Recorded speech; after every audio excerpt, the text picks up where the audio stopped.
Jail भरो तहरीक कामयाब होती नजर नहीं आती। पीपल्स पार्टी के सीनियर रहनुमा एतजाज अहसन का पीटीआई को मशवरा कहना था कि अगर आप जेल जाते हैं और इलेक्शन का ऐलान कर दिया जाता है तो क्या होगा।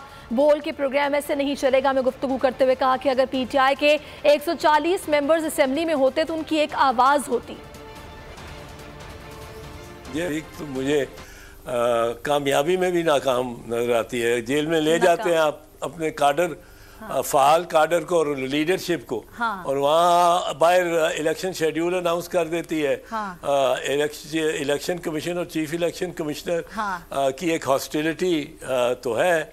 अब वो अगर अनाउंस कर देते हैं और आप अंदर बैठे हुए हैं, आपका तो एक ही जरिया था लोगों से कांटेक्ट करने का और रीच आउट करने का। अगर वो 140 मेंबर बैठे होते कौमी असेंबली में तो उनकी एक आवाज़ और एक पॉलिटिकल वैल्यू और वेटेज ही कुछ और होती।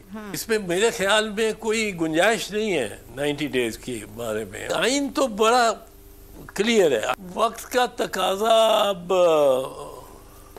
मईशत को की बहाली, मेरा ख्याल है अगर 2 सूबों में इलेक्शन हो जाते हैं, ठीक है, पंजाब और केपी में, ठीक है, तो ये आइन के मुताबिक होगा। वक्त का तकाजा है कि आइन के मुताबिक, ठीक है जी, ठीक है, वरना लोग बड़े नर्वस हुए हैं।